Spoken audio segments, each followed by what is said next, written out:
Bonjour. Cette vidéo fait suite aux deux premières qui parlaient du voyage astral. Je vous avais mentionné dans la vidéo précédente de bien avoir une vraie raison valable de faire un voyage astral. Alors, si vous en avez une, je vais maintenant vous donner quelques conseils pour faire un voyage astral. Alors, d'abord, aussitôt que vous serez sorti dans l'astral, je vous invite à appeler votre ou vos guides, sinon votre ou vos anges gardiens. Ça peut être aussi des guides spirituels, il y en a une variété. Ça peut être vos ancêtres, ça peut être un animal totem, ça peut être des êtres de lumière variés. Bref, tout guide, tout être lumineux qui vous accompagne, que vous connaissez, faites appel à lui ou à eux tout de suite après être sorti de votre corps. C'est cette entité qui va pouvoir vous guider et vous conseiller et même peut-être vous protéger. Si par exemple il y a des énergies négatives résiduelles dans la pièce où vous êtes sorti, l'entité positive va pouvoir faire un mur entre vous et cette énergie. Ensuite, vous devez être en bonne santé. On ne délaisse pas un corps malade. Le corps, lorsqu'il est malade, il a besoin de nous. Il a besoin de notre essence énergétique. Ça l'aide à se maintenir en vie, disons. On n'abandonne pas un corps malade. Certains savent que lorsqu'on est malade, il peut être plus facile de faire un voyage astral parce que l'âme tend à se détacher un peu, mais au contraire, ce n'est pas le moment de faire ça. Au contraire, c'est le moment de penser à nous. C'est le moment de penser à notre corps et de s'en occuper. Ce n'est pas le temps de s'en aller. Ensuite, il ne faut pas que vous soyez déprimé. Certains vont dire que si vous êtes déprimé et que vous allez faire un voyage astral, vous risquez peut-être de trouver que l'astral est plus joyeux, plus cool, plus heureux et que vous aurez envie d'y rester, justement parce que vous êtes déprimé dans la vie réelle et que vous avez envie de quelque chose de mieux. Mon avis va au contraire de cette idée. Si vous vibrez de manière basse parce que vous êtes déprimé et que vous sortez de votre corps, vous serez attiré vers des lieux bas, donc vers des lieux qui vibrent à la même fréquence que vous. Et si donc vous allez dans des lieux dits sombres, ça ne va pas vous aider. Au contraire, ça peut même laisser une sorte d'impression négative, de mélancolie ou autre selon le lieu visité, qui restera sur vous ensuite lorsque vous serez revenu.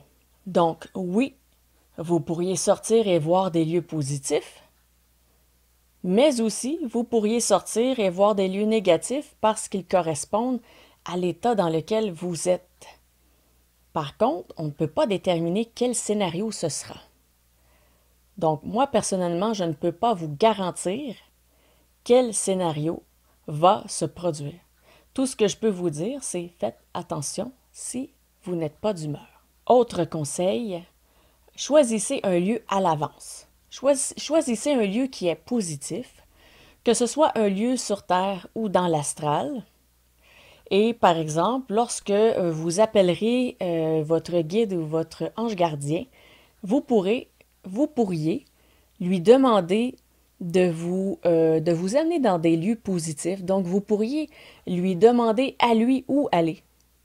Ça pourrait être où sont vos ancêtres, ou aller voir des esprits de la nature, voir où sont les êtres de lumière. Dans certains lieux, il y en a beaucoup, évidemment. Vous pourriez aller dans le lieu d'où vient votre guide ou votre gardien et vous pourrez lui demander aussi à faire des rencontres positives avec d'autres types d'entités. Ce qui pourra devenir très intéressant parce que ces entités pourraient s'ajouter à vos guides ou vos gardiens ensuite. Prochaine astuce, pratiquer dans un lieu sûr. Et là, je parle d'un lieu physique. Donc, si vous êtes dans votre chambre, il faut que votre chambre soit positive, que l'énergie soit pure. On ne tente pas des voyages astraux dans une maison hantée. Vous vous en doutez peut-être. C'est assez évident, mais dans les faits, si vous n'avez pas pris le temps de vérifier l'énergie de la pièce, de vérifier ce qui traîne peut-être dans la pièce, vous pouvez avoir des surprises lorsque vous sortez. Mais si vous êtes pas mal assuré que l'endroit est bien, que votre maison est bien, et que vous avez même peut-être purifié la pièce avant, vous pouvez, autre conseil, vous purifier vous-même avant de sortir et purifier la pièce où vous sortez aussi avant de sortir. Ainsi, on s'assure le meilleur des scénarios. Vous pouvez également vous faire une protection sur vous, sur la pièce ou même sur la maison au complet, surtout si c'est votre première sortie et surtout dans le cas où vous ne connaissez pas vos anges et que donc vous ne pouvez pas les appeler en sortant. Vous pouvez, si vous ne les connaissez pas, si vous décidez avant même de sortir d'appeler tout de suite vos anges gardiens dès la sortie, mais que vous ne les connaissez pas, si vous avez projeté l'intention avant le voyage astral, lorsque vous serez en voyage astral, votre intention va se faire plutôt automatiquement. Donc, une fois sorti, vous allez faire, si on veut, l'appel de manière naturelle dans l'énergie et l'entité va venir vous rencontrer. Et c'est assez rapide. Aussi, s'il s'agit de votre tout premier voyage astral, la suggestion qu'on fait normalement, c'est de simplement sortir et rester dans la chambre. Donc, dans le lieu où vous sortez, vous restez là pour la première fois, vous explorez la pièce, vous allez peut-être vous voir étendu si vous étiez couché. Ça peut choquer certaines personnes, donc vous devez être prêt à vous voir étendu en train de dormir. Parce que si ça vous trouble, vous allez retourner automatiquement dans votre corps. Donc, vous devez être déjà zen avec cette idée. Donc, premier voyage astral, on sort dans la pièce, on en fait le tour, on revient. Deuxième voyage astral, on peut se promener dans la maison. Ensuite, on pourra se promener autour de la maison, dans le quartier, ainsi de suite. Mais normalement, on ne suggère pas nécessairement de sortir dans un lieu très loin, moins connu, ou un lieu vraiment très différent dans d'autres univers, disons, parce que on ne pourra pas tant confirmer qu'on est vraiment bien sorti dans l'astral.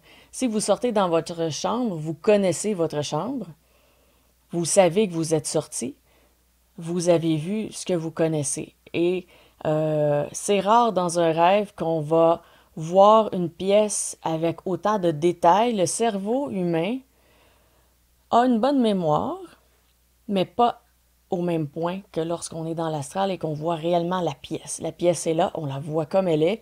Dans un rêve, il va y avoir souvent des variantes. La fenêtre ne sera pas nécessairement au même endroit. Certains objets ne seront pas présents ou d'autres seront présents. Ce sera un indice pour vous que vous êtes vraiment sorti, que vous avez vraiment réussi. Si vous sortez, vous allez ailleurs, dans d'autres lieux vraiment jolis, positifs, mais qui ne sont pas sur Terre, vous aurez toujours le doute en tête à savoir si vous avez réussi ou non un voyage astral.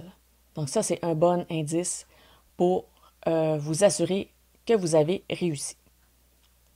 Finalement, comme on l'a vu dans la vidéo précédente, vous devez avoir un objectif, un but défini. On ne va pas dans l'astral pour y errer. On ne se promène pas, on ne flâne pas, on fait quelque chose d'intelligent, disons. Et pour terminer, si dans le cas où ça ne fonctionne pas et que vous avez essayé à plusieurs reprises, avec plusieurs méthodes, dans plusieurs contextes, laissez tomber. Il y a d'autres façons de combler vos besoins, d'obtenir l'information que vous recherchez ou l'expérience que vous recherchez, et tant que nous sommes incarnés dans un corps, nous devons privilégier l'expérience corporelle. Et dans cette expérience corporelle, il y a aussi l'émotionnel, le mental. Donc nous avons déjà 3 aspects de nous-mêmes à nous occuper, ce qui nous fait, selon moi, beaucoup de travail. Si ça ne fonctionne pas pour l'astral, laissez tomber et lorsque vous mourrez, de toute façon, vous irez dans l'astral et vous ferez ce que vous aviez envie de faire à ce moment-là. Voilà, si vous avez maintenant des questions ou des commentaires, laissez-les au bas de la vidéo. Et peut-être que dans vos questions, commentaires ou même suggestions, je vous invite à faire des suggestions de sujets sur le voyage astral, des aspects dont je pourrais vous parler. Laissez-les au bas de la vidéo et ça pourra m'inspirer les vidéos futures. Si vous avez aimé, je vous invite à cliquer sur j'aime. Si vous croyez que ces informations peuvent servir à quelqu'un qui est intéressé par le voyage astral, je vous invite à lui partager la vidéo. Et si vous n'êtes pas déjà abonné, comme je vous disais, c'est possible qu'il y ait d'autres vidéos sur le sujet, donc vous serez avisé lorsqu'elles sortiront. Et d'ici à ces prochaines vidéos, je vous dis à bientôt!